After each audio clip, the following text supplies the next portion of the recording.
डिगी, क्या हुआ? आज तुम इतने चुप और इतने मायूस क्यों हो? मुझे अच्छा नहीं लग रहा। तुम भौंकते और शोर मचाते हुए ही अच्छा लगते हो।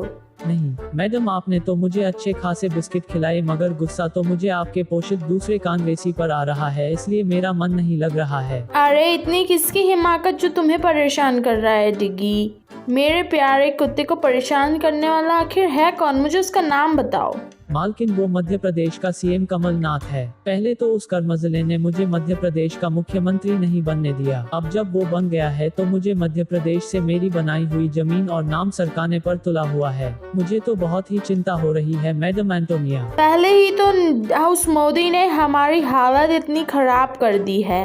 वो एक राज्य में हमें भ्रष्टाचार और चोरी करने के लिए मिला है, उसमें भी तुम अलग प्रकार के अरंगे डाल दो।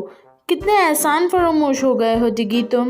मैडम, आप गलत समझ रही है मुझे। मालकिन, वो दुष्ट कमलनाथ मध्य प्रदेश में कुछ अच्छा कार्य तो कर रहा है नहीं, और यकीन मानिए अगर वो वहाँ पर चोरी चमारी करेगा, भ्रष्टाचार करेगा तो खुद ही पूरा माल हजम कर लेगा। दिल्ली के आपके घर 10 जनपद तक एक फूटी कौड़ी भी नहीं पहुँचने देगा। डिगी, तुम इतने दावे के साथ कैसे कह सकते हो?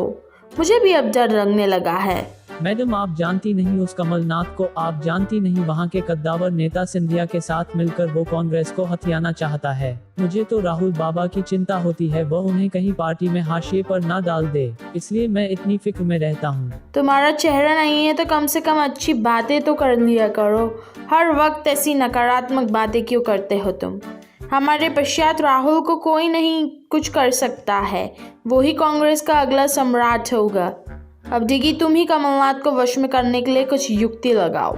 जी मैडम, बिल्कुल आपकी आज्ञा का पालन होगा। मैं वहाँ से उस कपटी कमलनाथ की सरकार गिराने के लिए एड़ी से चोटी तक का दम लगा दूंगा, मगर आपकी आन पर रत्ती भर भी आंच नहीं आने दूंगा मालकिन। हाँ डिगी, कमलनाथ को एक बार तो अपनी हैसियत के मुताबिक करना ही पड़ेगा। हम अगर मुख्यमंत्री बन सकता है तो उसे उस पद से हटा भी सकता है। जी मैडम, आप बिल्कुल ठीक कह रही है। इसकी अक्ल ठिकाने लगाना ही पड़ेगी। डिगी, तुम एक काम करो, तुम मध्य प्रदेश में सिंधिया और कमलनाथ को आपस में ही लड़ा दो, जिससे हमारा भी काम बन जाएगा। जी मैडम, ऐसा ही होगा। जनता को बताना पड़ेगा कि दिग्गी राजा का 10 साल का शासन कितना अच्छा था, कितना खुलकर हमने प्रदेश को तबाह करके रख दिया, तभी हमारी दाल गलेगी। बस डिगी, ध्यान रखना, सरकार गिराना नहीं है, सिर्फ हमको मुख्यमंत्री बदलना है, इसलिए सावधानी से तुम सब काम करना।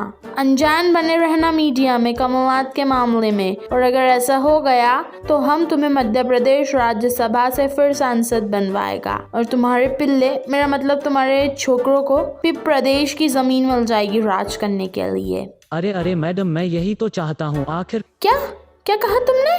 कुछ भी तो नहीं मैडम, मैं तो आप जैसी राजेश्वरी के लिए दुआ कर रहा था। स्वाइन फ्लू था इसलिए बातचीत नहीं हो पा रही है। सर, जिन लोगों ने इस्तीफा नहीं दिया है उनके लिए क्या होगा सर? जी, जिन लोगों ने मिनिस्टर्स ने इस्तीफा नहीं दिया है, अरे ये तो मुख्यमंत्री जी तय करेंगे। सर, अभी भी स्थिति अंडर कंट्रोल है, जो भी चल रहा है दिख रहा है सर। प्रदेश की जनता ने जो जनादेश दिया है, उस जनादेश को जो भी ठुकराएगा उसको जनता जवाब देगी। सर, आज ये कहा जा सकता है ऑल इज वेल है। दिग्विजय सिंह के लिए तो हमेशा ऑल इज वेल है। सर, एक चीज और सरकार के लिए मैसेज सरकार के लिए सर, और जो नहीं है वो एक तरफ। जो सही कांग्रेस